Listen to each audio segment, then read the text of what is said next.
Good evening, ladies and gentlemen. I'd like to thank the Apologetics group for inviting me and for you coming out this evening. It's really wonderful to be with this wonderful church and to have this opportunity to be together. A few years ago, I was in the Seattle airport. I had spoken in a church that weekend. I was flying back, and I picked up a copy of the Seattle Times and made a beeline for the editorial page.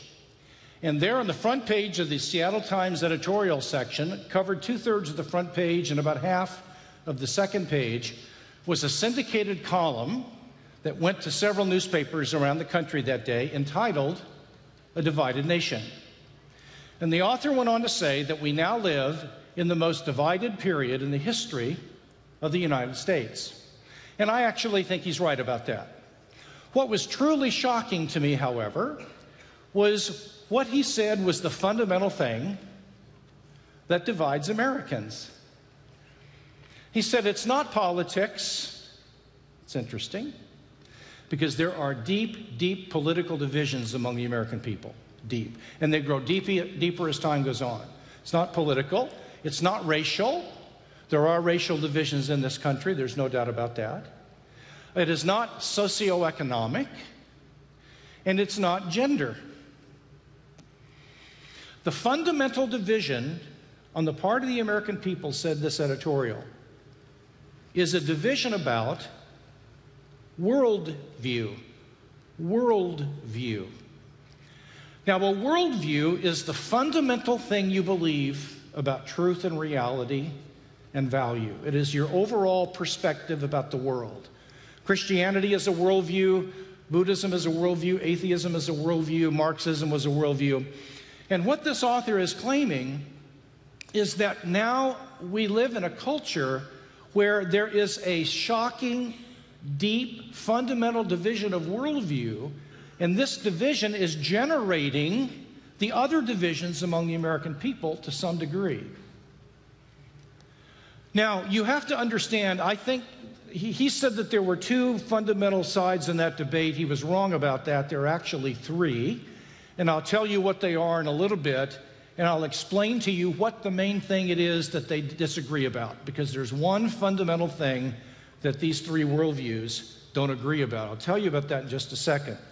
But I want to make the point that, given that there's a worldview struggle going on in American culture, we now live in the first time in the history of the church for 2,000 years, as far as I can tell, where Christianity is not only considered to be irrational, it is for the first time in Western culture now considered not only to be irrational, it is also considered to be immoral.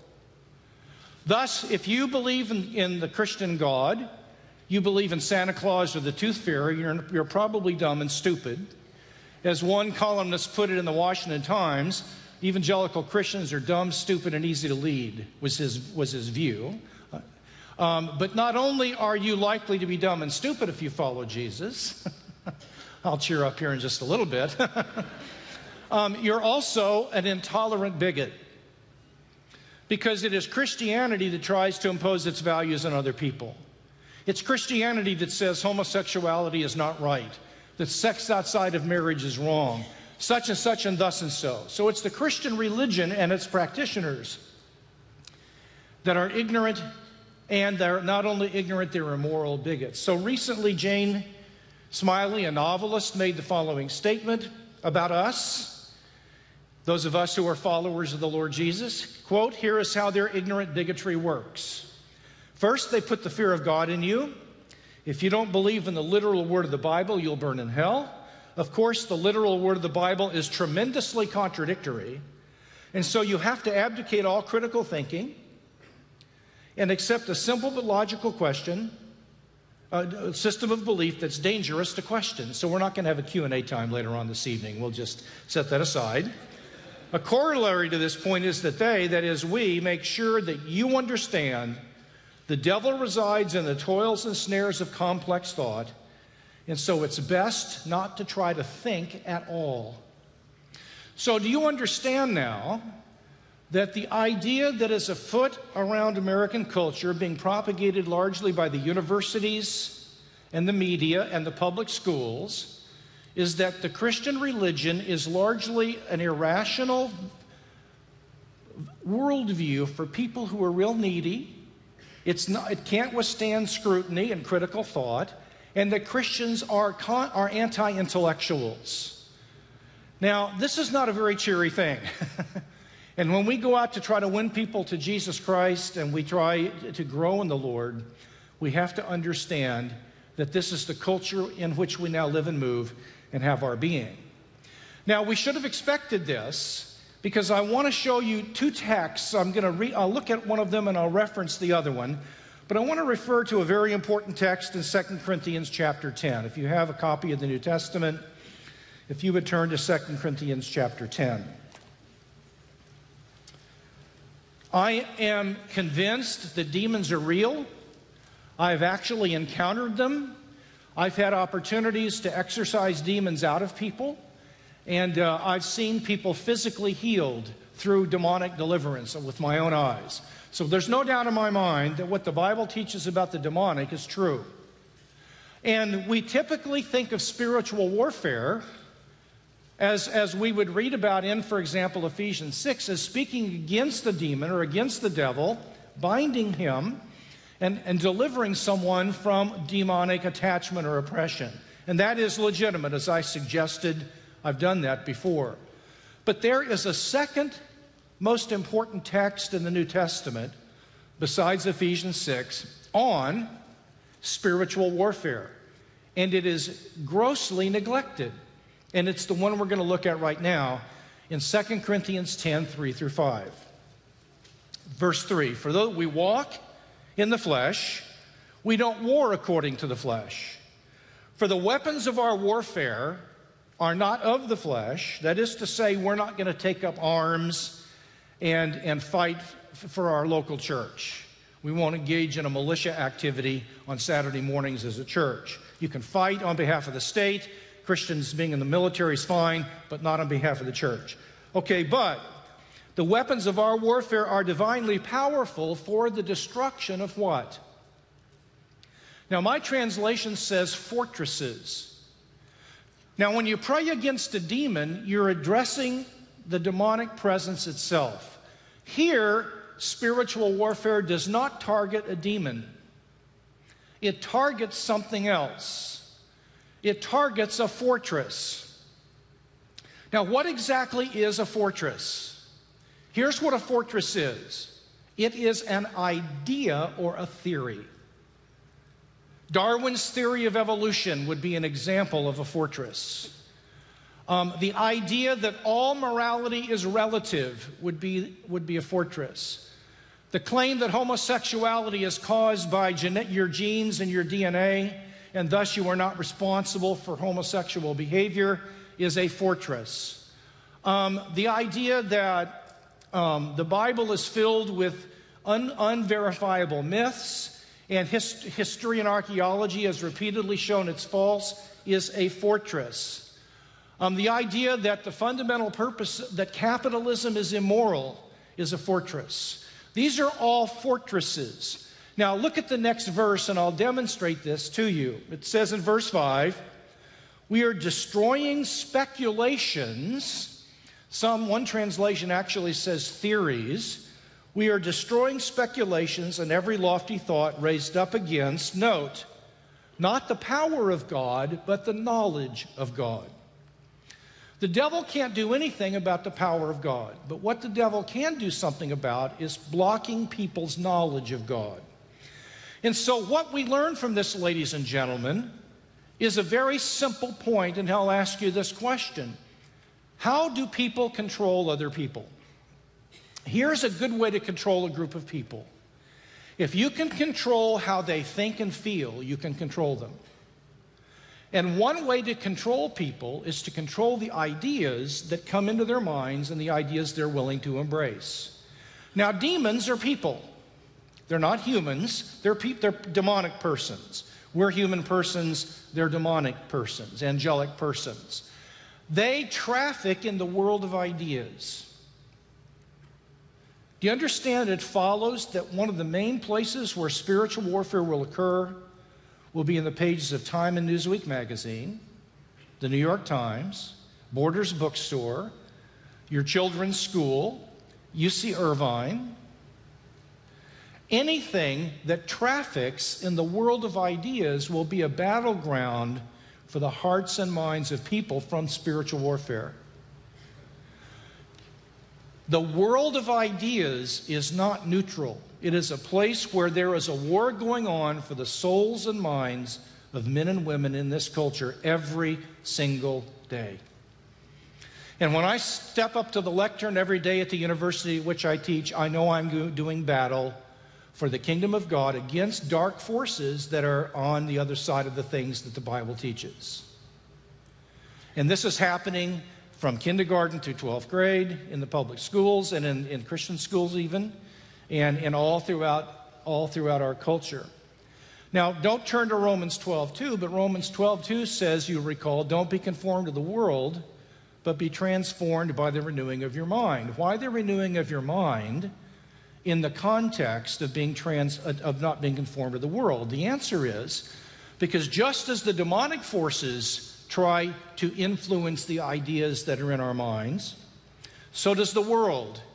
The world spins out ideas that are in contradiction, not all the time, but sometimes in contradiction to biblical and Christian teaching. This means that we have to become people who know not only what we believe, but why we believe it.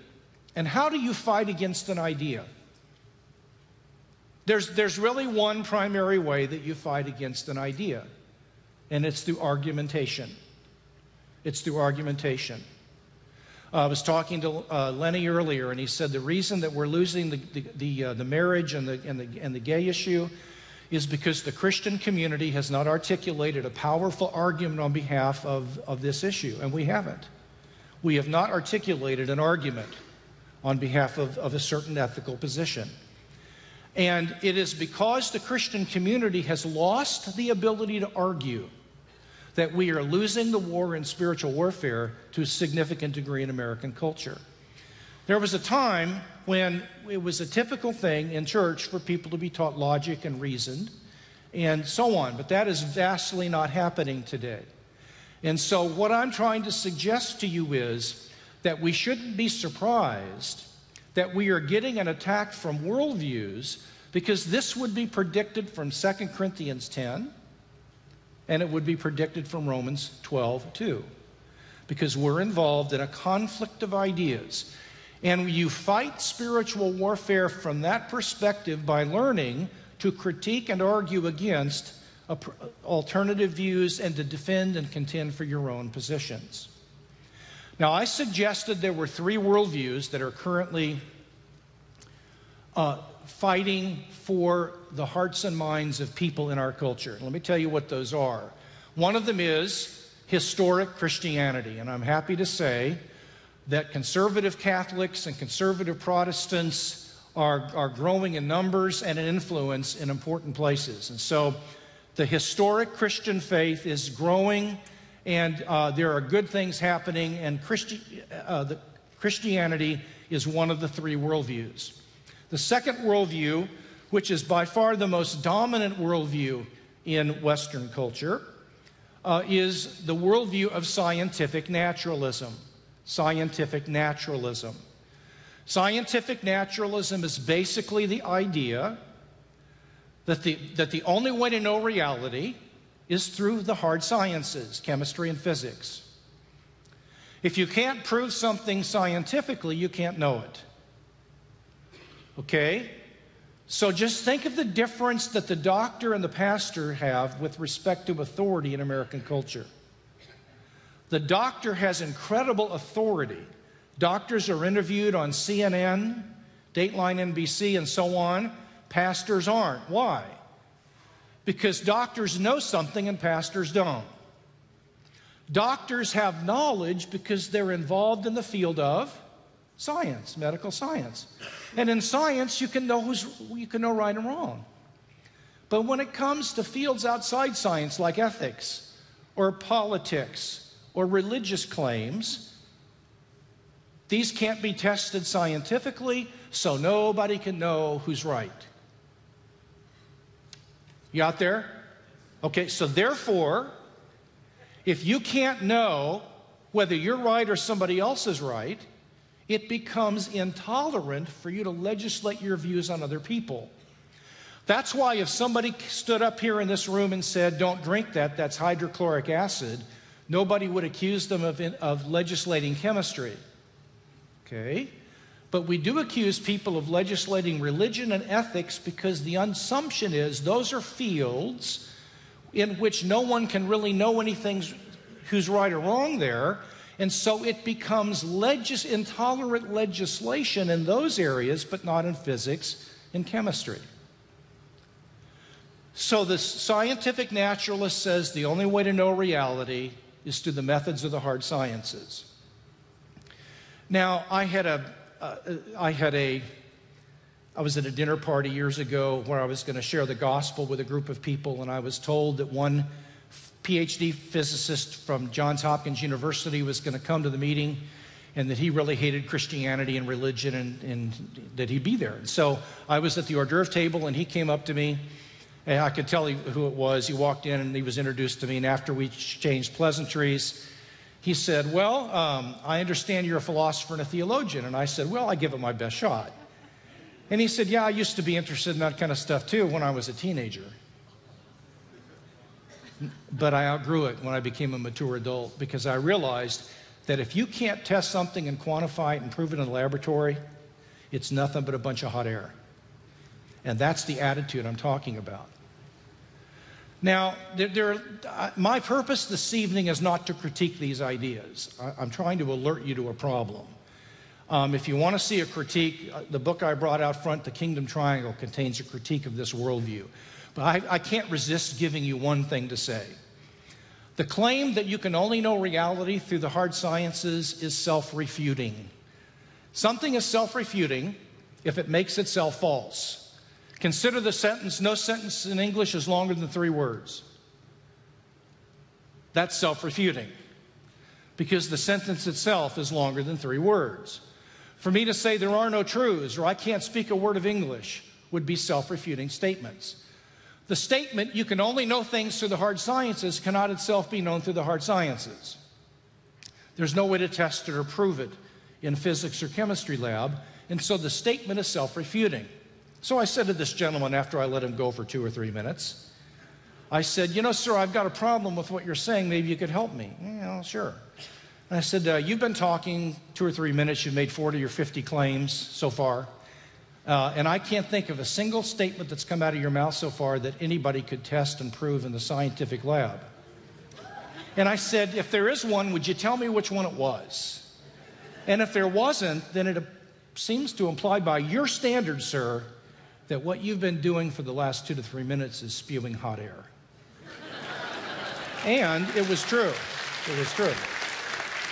So he changed the subject and then went off into other things he didn't know anything about. It was terrible. That really happened. All right. Now, the second worldview, the third worldview, excuse me, is postmodern relativism. Postmodern relativism. Whereas scientific naturalism is taught largely in the media, postmodern relativism, which I'll define for you in a second, is taught largely through pop culture, music, movies, the entertainment industry, and in the universities, in the humanities departments, especially literature, communications, and sociology. These have been heavily, and sometimes history departments are influenced by postmodern thought. So if you have a child that's going to college and they're going to be a communication or a literature major, hold on to your hat. They're going to get a steady dose of postmodern relativism. What is this? It's basically the claim that there is no objective truth or reality, that all truth and reality is relative to your community. What's real or true for one community is not real or true for another community, and no one's wrong. No one's wrong. And no one's really right either. So does God exist? You bet to Christians. But God doesn't exist to atheists, and they're both right. So there is no such thing as an objective real world.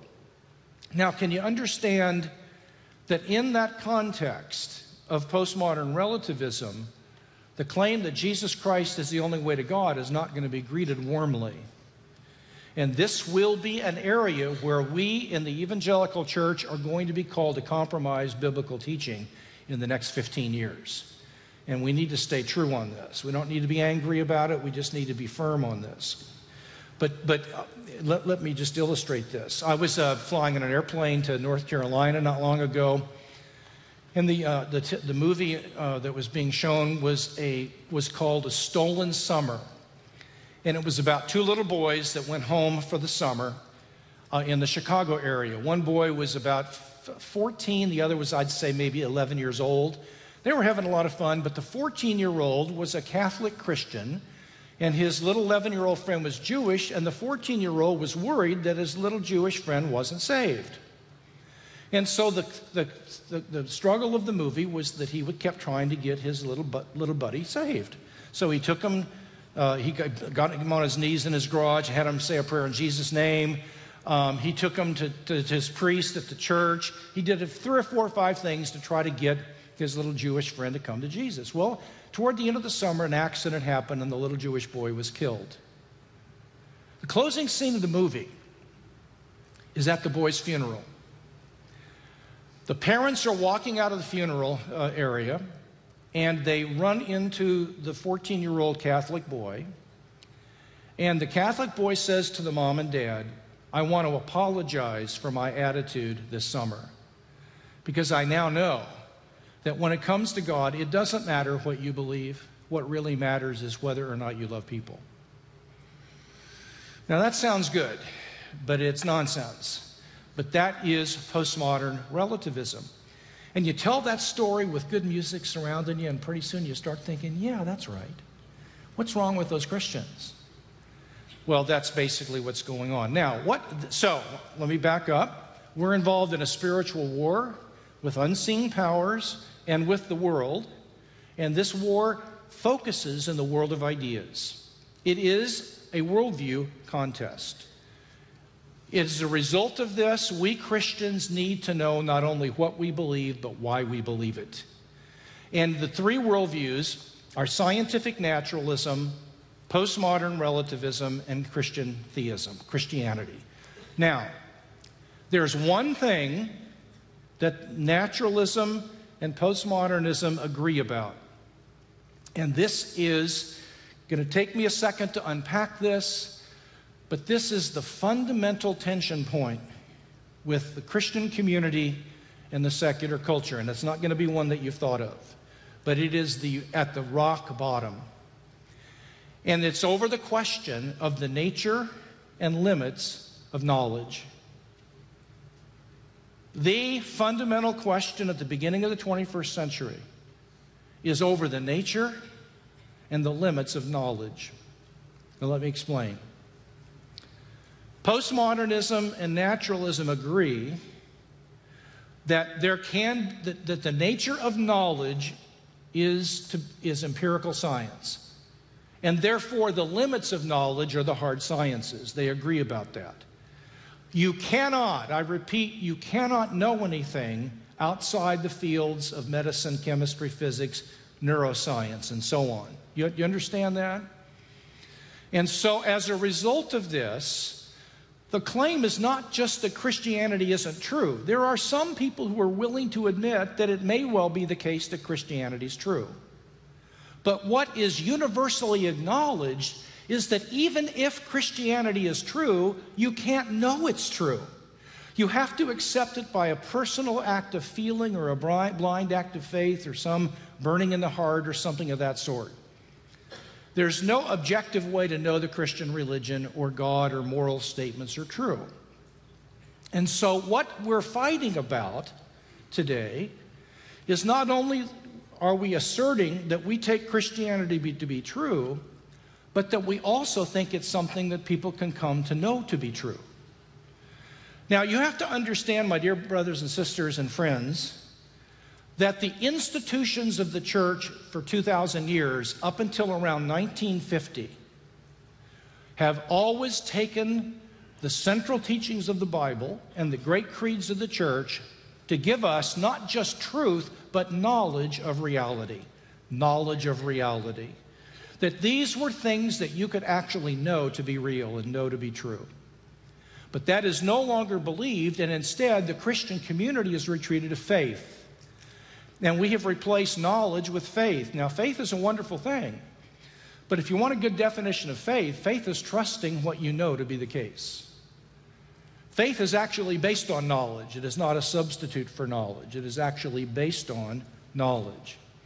Now, I believe that Christianity is a source not only of truth, but of knowledge of reality. And I want to spend a little bit of time in the remaining time I have in explaining what that means. So let me make the claim again. The claim is that the central teachings of the Christian religion provide knowledge of its subject matter. Just like math and chemistry and American history provides knowledge of certain things about George Washington, so the Christian religion presents knowledge of things like what is prayer and how does it work, what is the nature of forgiveness, what is love.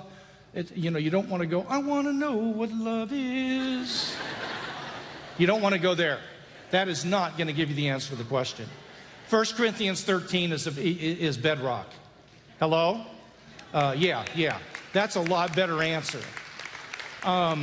Ask which parent kind of a parent would you like to have? Somebody who sang the song and lived it out, or somebody who lived out 1 Corinthians 13? Okay. And so the basic idea here is that Christianity presents us with stuff that can be known and not simply has to be believed. So now that raises the question, what is knowledge? What is knowledge? And what I'm going to do now is to explain briefly what knowledge is, and I'll say a little bit about how Christianity gives it to us. Okay? There are three kinds of knowledge. There are three kinds of knowledge. The first is knowledge by experience. It's knowledge by experience. This is where you know something by directly experiencing it. So, for example, I know that there are people in this room because I can directly see you. I know that there are sounds going on in the room because I'm aware of them. Knowledge by experience is when you become directly aware of something and you encounter it itself. I know the podium is here because I can see it. Now, knowledge by experience goes beyond the five senses. Okay, let me give you an example. Your knowledge of your own conscious life is knowledge by direct experience, but it does not involve your five senses. So if I were to ask you, what are you thinking right now? You could easily tell me what you were thinking. I could ask you, what color is this? How does this piece of paper appear to you? What color did this appear to you? And thank you very much. We're supposed to answer the question. You're supposed to, all right. Okay, so you know how it appears to you, okay? You know by turning inward whether you're feeling a pain in your leg or whether you're feeling hungry or whatever it might be. Consciousness is not something you can see, touch, taste, smell, or hear. But you can know it by direct experience. Now, Christianity provides knowledge by experience with God in the unseen world.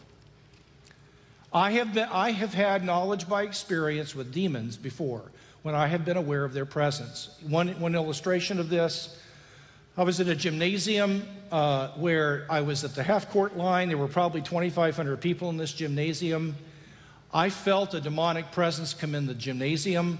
I looked over at the door and saw 3 young men walk in. And there was an aura as I observed them of the demonic, and I felt it before I looked at them. I noted where they sat down, and after the meeting was over, I went to talk to them, and all 3 of them were deeply involved in occult practices and were there that evening to provide disruption for the meeting in some way or another. I sensed the presence of darkness in those young men. Many of you in this room have had encounters with angels or demons and have directly experienced these beings. There are times when we have a direct experience of God, too. where God shows up and you experience him in worship, or while in prayer, or at the oddest times, or when God speaks to you and you learn to discern his voice and hear his presence. I wish I had time to talk about that. The point I'm making is that there is a form of genuine knowledge that philosophers recognize, called knowledge by experience, that Christianity provides us. We can actually directly experience God's presence, especially vividly at certain times in our lives. So that is the first form of knowledge that we have in the Christian religion. It's knowledge by direct experience.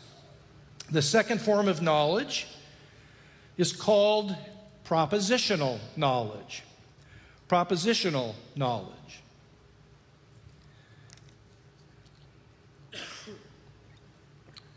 Now, what is propositional knowledge?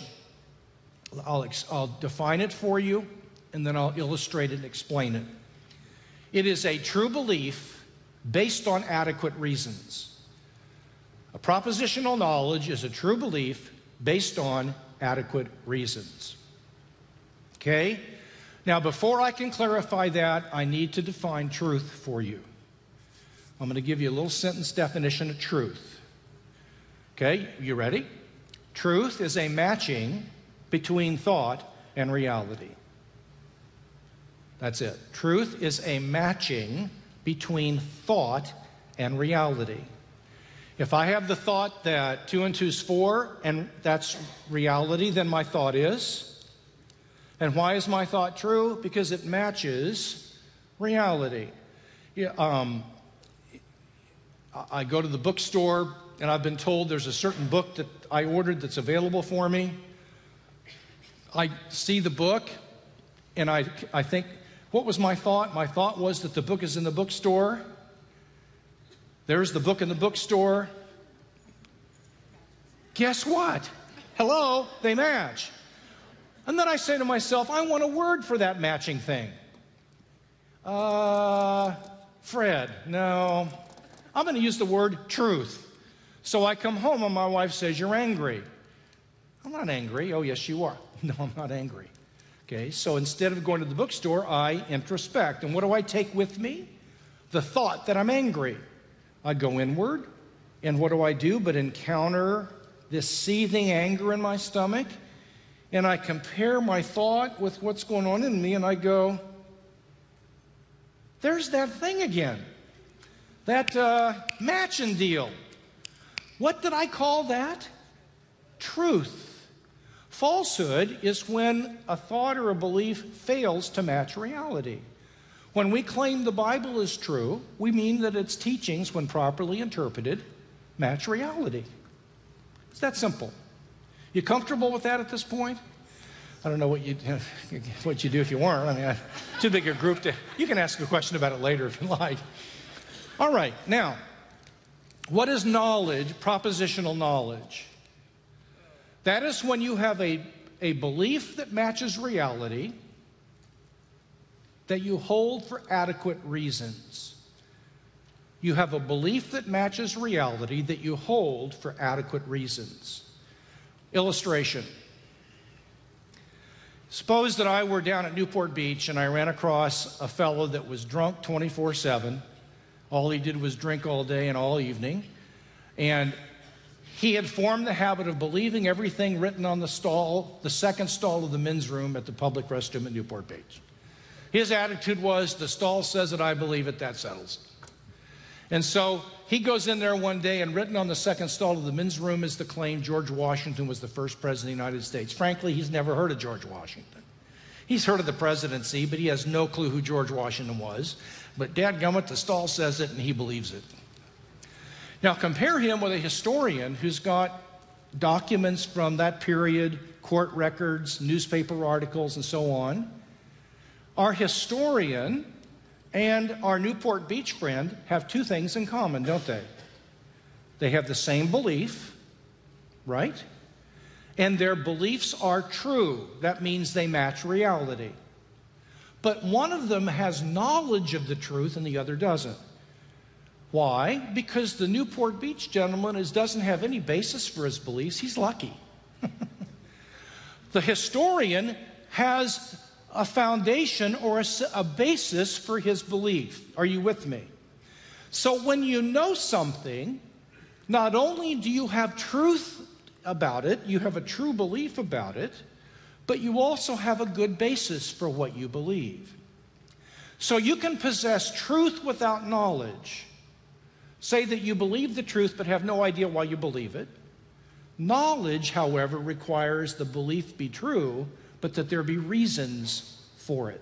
By the way, this is one of the reasons why when we teach our children what to believe, we impart truth to them. But when we teach them why they believe it, we give them knowledge. That's the important point about this. Now, very, very important. Notice that I said that propositional knowledge is true belief based on adequate reasons, not conclusive reasons. Now, why is that important? This is very important. You can know something without being certain you're right. You can know something without being certain that you're right. You don't have to have a true belief based upon completely 100% foolproof reasons to know something. If that were the case, about all I would know was that I existed. I wouldn't even know there was an external material world because I don't have conclusive reasons for that. I've got pretty good reasons for it. So the point is that you can have doubts about things. For example, you could have doubts about God's existence. You could have questions about God's existence that you don't have answers to, and none of that means that you don't know there's a God. You can know there's a God if you have a true belief about God based upon adequate reasons. Now, you say, well, what are the adequate reasons? And I can't answer that in general. We have to look at each issue as it comes up. But it would be things like the creation of the universe, the design in the universe, the existence of a moral law that requires a moral lawgiver, the historical evidence that the New Testament documents are historically reliable, the historical case for the reliability of Jesus, and things like that. Okay, so the second kind of knowledge we have is propositional knowledge. The third kind of knowledge, and then I'll illustrate this and summarize what I've said, and we'll close, then go to Q&A, but is know-how or skill. This is know-how or skill. This is the ability to do something well. Know-how or skill is the ability to do something well. And the Bible is filled with, we might call it wisdom, know-how, skill. If you want to learn how to live life well, pay heed to the teachings of the Scriptures. If you want to learn how to pray and get your prayers answered, learn how to pray according to the teachings of the Old and New Testaments, and so on. The point that I'm making is that the Bible and Christianity provides savvy or know-how for life. Know-how for life. And by the way, this is precious, this is absent in our universities. There's almost no wisdom or skill for living that is being taught in the universities any longer. It's being taught in the church, thank God, but very, very few places do you get this any longer. Can't get it at a sports bar. It's pretty, you can say, well, how do you know that? Well, that's not.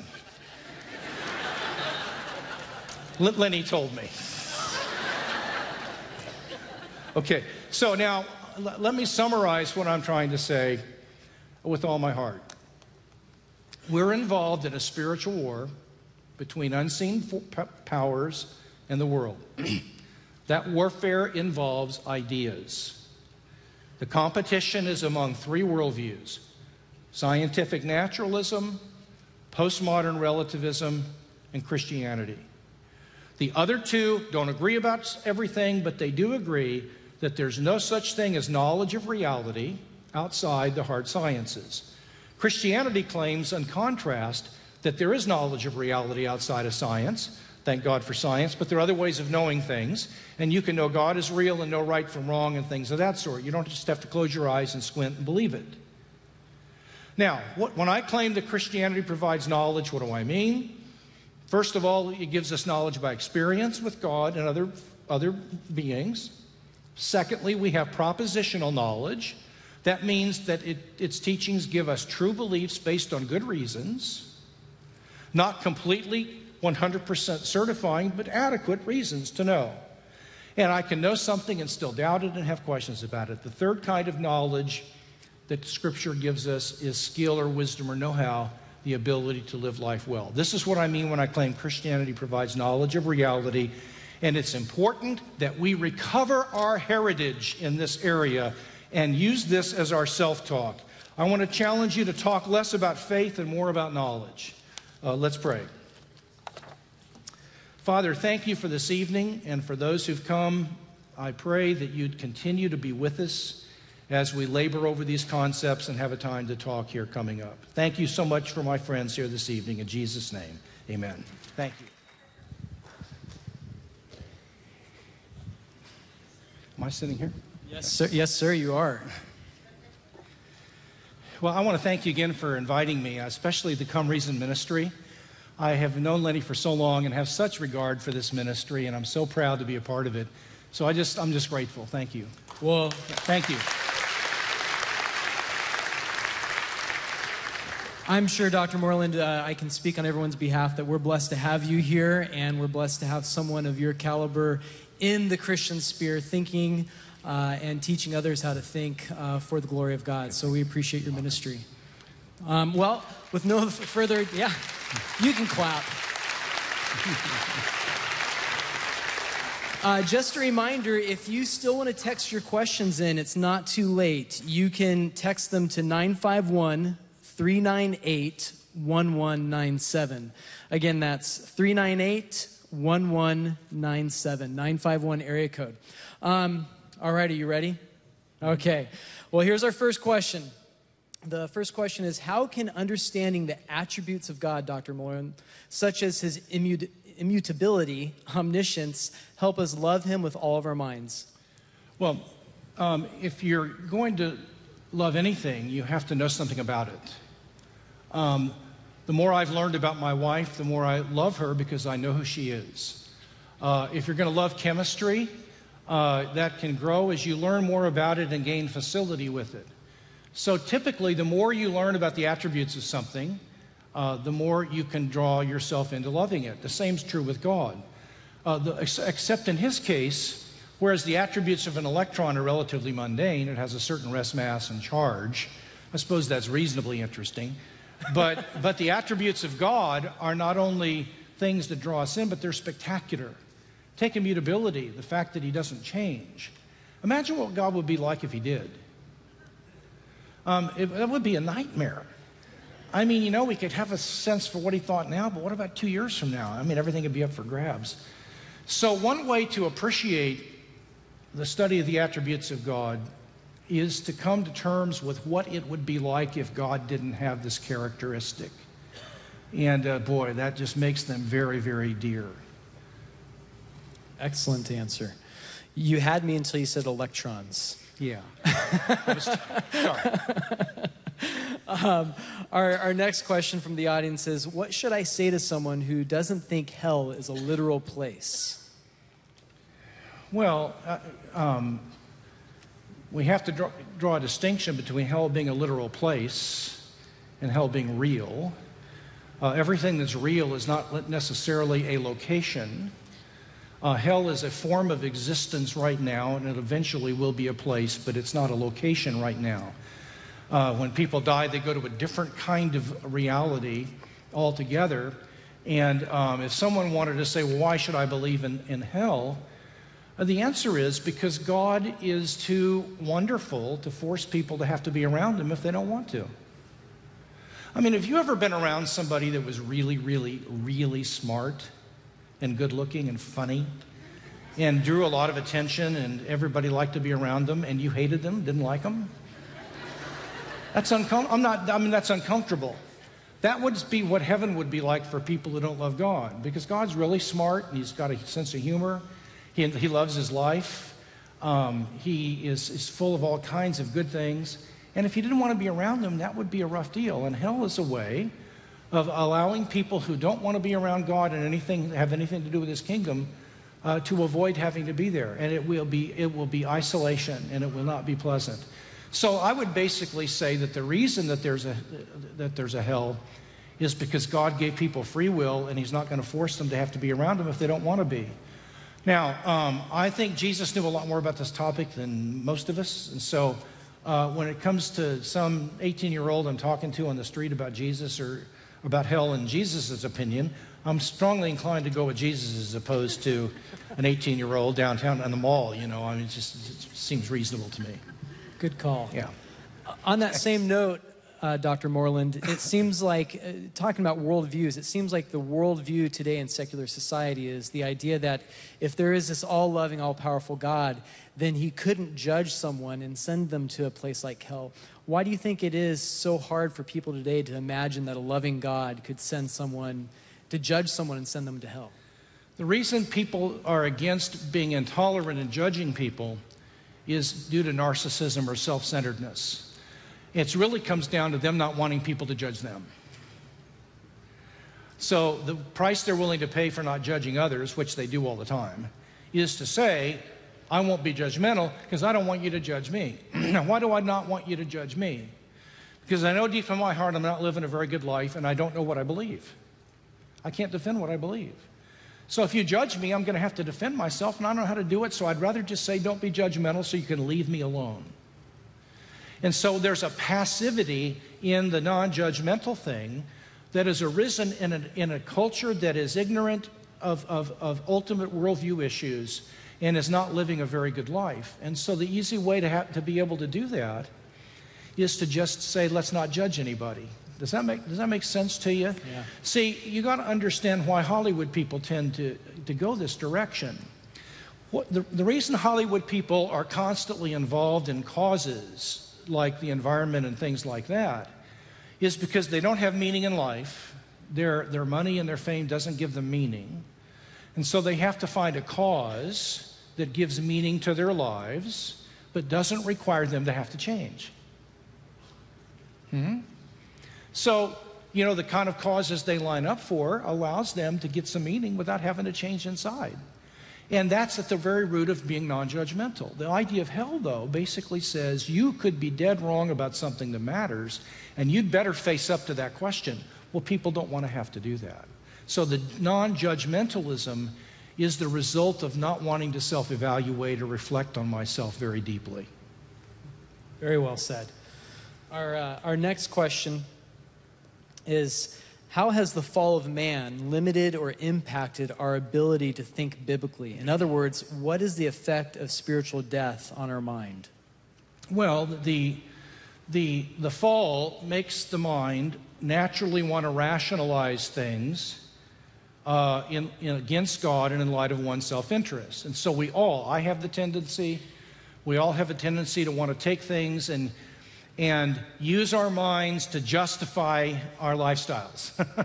I do it, we all do it, and we need help not to do it. So the fallen nature of the mind makes us fickle and untrustworthy, but it doesn't follow from that the mind, even the fallen mind, is not capable of knowing some truth, and that it can't be reasoned with. I mean, if you look at the book of Acts, what Paul did in reasoning with unbelieving thinkers, in preaching to unbelieving thinkers, was reasoned with them. The Greek word is dialogizomai. He dialogued, argued, reasoned with them. Remember what he did for 2 full years around Ephesus? He went to a school of Tyrannus, remember that? And he was there lecturing every day for 2 solid years. He wasn't preaching, he was lecturing. So that's basically would be, the mind is fallen, but it's not erased. It's still made in the image of God and can still be used. Well, that's good news. I'd be out of a job if The next question, I think, has to do with substance dualism. It says, how does an immaterial mind affect a material body? Okay, the idea is that our souls are not physical. And the body is physical, so how can the two interact with one another? And the answer is, and I'll tell you why this is the right answer, they just do. Now, here's why that's the right answer. If I ask a how question, like how does my ignition key get my carburetors, my pistons to move? What I'm asking for is an intervening mechanism between my key and my pistons that I can describe, because this causes something to happen to that through this intervening mechanism. Does that make sense to you? So when you ask a how question, you're asking for an intervening mechanism between two things that allows one to interact with the other. When it comes to mind-brain interaction, the interaction is direct and basic. There is no intervening mechanism. When I will to raise my arm, that mental act in my soul of willing my arm to go up causes my nervous system to activate, and my arm goes up. So the mind can cause things to happen to the body directly. Causation there cannot be broken down into something more basic. It's immediate. It's not mediated through some intervening mechanism. So a how question here is like asking who made God. The answer to who made God is nobody. He's unmakeable. And the answer is, how does mind interact with body, is that it just does. There's no mechanism that brokers the interaction. Are we feeling any love?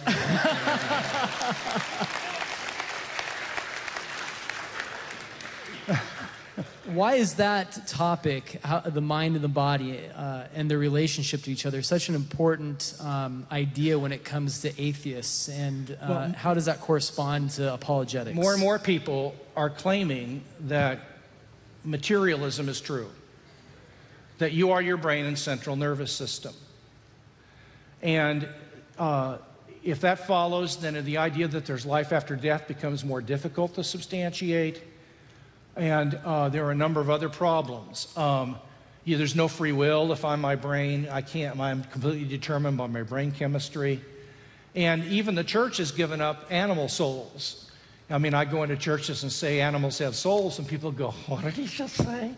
And it was Darwin that said animals didn't have souls, not the Bible. The church has always taught that animals had souls.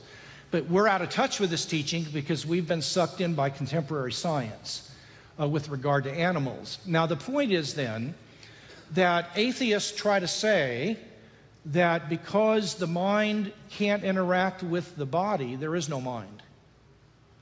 You're just your brain. And guess what happens when you're dead? You're dead on that view. So you don't have to worry about an afterlife. So that's why that matters. So then it matters for us to be able to defend why there is an actual soul independent from the body, because it helps substantiate the fact of the afterlife in heaven. That's right. And in near-death experiences, I had a student whose grandfather was on the operating table. He died. He left his body, and his granddad was watching a young and an older doctor try to revive him. This is a true story. The young doctor did it for about 5 minutes and gave up on him. The old doctor and he said to the older doctor, let's let him go. He's had a good long life. He's gone. And the old doctor said, I can't do that. I got to keep at it for a while. Well, this granddad's watching this. He doesn't have eyeballs. He doesn't need eyes to see. He doesn't need a brain to think. He's able to think quite nicely without a brain. He's able to see without eyes. He can hear without ears. He doesn't need his body. Now, when you're in the body, that's different. I'll say something about that in a minute. But he comes back into his body, and the first thing he does is cuss out the younger doctor. I'm just report the facts, ladies and gentlemen. I don't make them up. That was a case that provides evidence that the soul is not the brain, because the brain was on the operating table and he was up on top of the ceiling, floating around.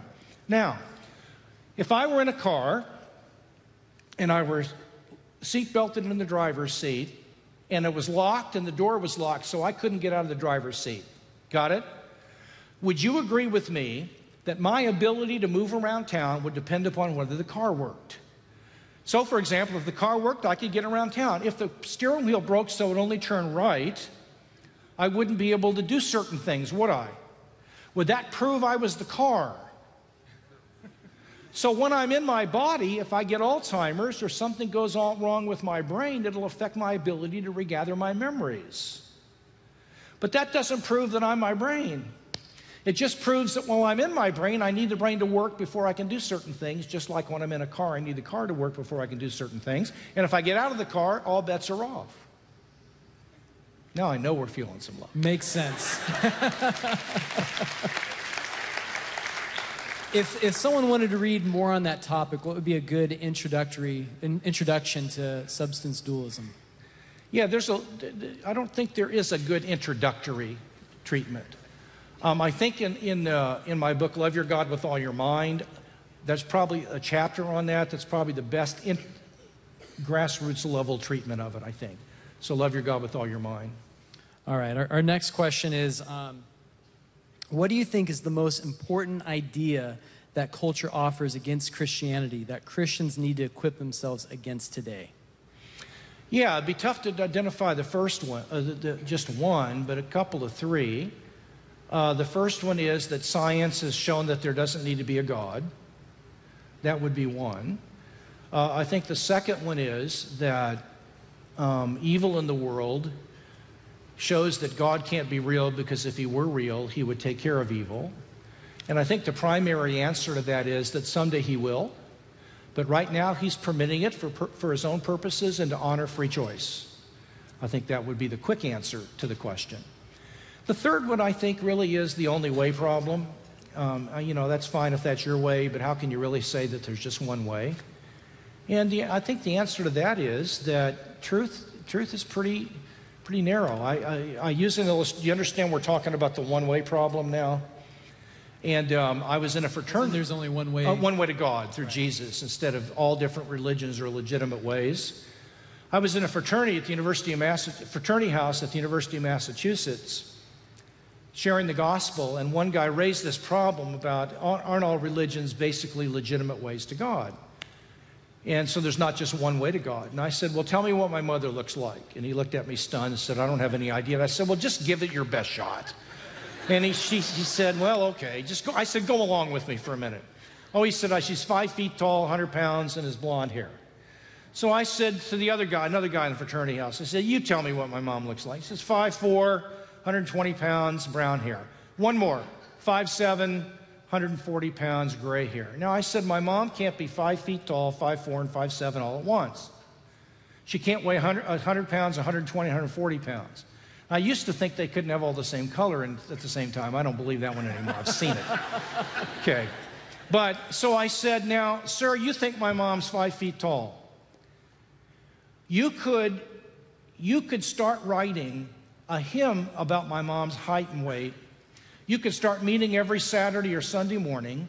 You could recruit $1 billion and send missionaries all over the world to proclaim the idea that my mom's 5 feet tall. And if you persuaded 500 million people on the face of the earth that my mom was 5 feet tall, that wouldn't do anything, because if she's 5'4", she's 5'4", and just being sincere doesn't prove anything. Now, what was the purpose? Yeah, you don't need to clap, but the purpose of the mother illustration. I wish my students were like you. Gee, is this going to be on the test, you know?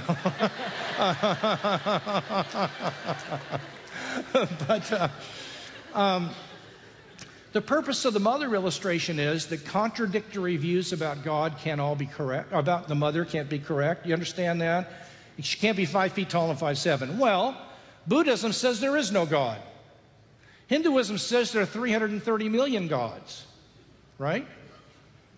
Islam says the greatest sin you can commit is believing Jesus is God, and that's part of Christianity. They can't all be right. So either none of them is right or only one is. Or maybe none of them are right, but I think there's evidence for Christianity, but at least they can't all be right. And sincerity doesn't prove truth. That's just the important thing. You can be sincerely wrong. Amen. You got to invite me back here more often, man. One thing I'd like to ask you, Dr. Mooreland, is it could easily be conceived or perceived that, well, Dr. J.P. Mooreland, he's just a really smart guy, which you are. But that's why he knows all this stuff. For the average person, we can't. But when I was reading your book, Love Your God with All Your Mind, one of the things that you talked about was understanding your downtimes, when you're not at your best, when you're at your most tired, and understand those rhythms. And you said that in that book, when we're at our downtimes, what we tend to do is we sit down and we watch TV. or we become couch potatoes. And you actually exhort in your book to go take a walk and then sit down for 30 minutes to an hour and read something that will help you love God with all your mind. And so, I mean, I guess what I'm saying is it's easy to think, well, this is just for smart people, but do you have to work at it? Yes, but I'm not saying that we don't. I need to watch TV and have a downtime like anybody. Sure. But we could all spend a little bit of time, a couple of 3 evenings a week, reading for a half hour. After you watch your favorite, shows and have dinner, read for 30 minutes and then watch your television programs. I'm just suggesting a habit like that. But here's the deal. Suppose that we were deeply burdened to change the health of the American people. We wanted to help to promote a campaign that in 40 years would get the American people as healthy as they possibly could be. Obviously, there would have to be some experts about health called doctors that would be a part of the effort, right? But don't you think it would also be strategic to form small groups and communities that knew a little bit about medicine and health, that could kind of spread the word to their neighborhoods about don't eat this and do eat that? Well, that's where we come in. I've been called to be an expert on these things. That's what I do for a living. I spend all day today studying a very specific topic. And I've been doing it for 40 years. And that's my calling. If I didn't do it, I would be remiss. I've been called to be an academic. Well, you might not live in the academic community, but you could still spread the disease given your station in life and be a little bit more studious. That's all I'm saying. Can you be like me? Probably not, because you don't have the time. Now, there are many of you smarter than I am. I just have put more time in. So you don't have to compare yourself that way. This makes sense. We've got different gifts and different callings. We're different people. But would you agree that we could all get a little bit better at this? So you can listen to CDs, listen to tapes, maybe read a little bit more. That's all I'm saying. We had another question come in. How can the doctrine of the Trinity be considered logical? Oh, that's very simple. A logical contradiction would be to say that there are 3 gods and 1 God, or 3 persons and 1 person. That's a contradiction. But the Trinity says that there are 3 persons within 1 substance. That's clearly not a contradiction. Because in order for there to be a contradiction, you have to see there are 3 P's and 1 P. But this says there are 3 P's and 1 Q. That is, 3 persons within 1 God, and in Jesus Christ, there's 1 person and 2 natures. So now you can say this is a mystery, and this has been formulated in much more detail by Christian scholars. There's a certain mystery to it, though it can be understood to some degree. It's capable of being grasped by those who've studied it. But the idea that it's a logical contradiction is just kind of nonsense. It's a freshman mistake in logic. I don't mean to be demeaning, but no adult who's been to college should ever think that. Because in order for it to be a contradiction, you have to say there are 3 gods and 1 God. Or there are 3 persons and 1 person. That's a contradiction.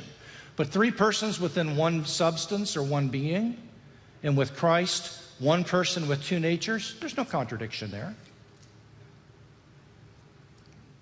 So there. I mean, it's just a very simple, it's not complicated. Developing a detailed doctrine of the Trinity is complicated, but understanding it's not a contradiction is very simple. This is a very good question. The person asks, do you think Christian higher education will be able to exist in its present form in 25 years? Does it seem that it'll become illegal to teach historic Christian worldviews? Wow, that's tough. I don't have an answer to that.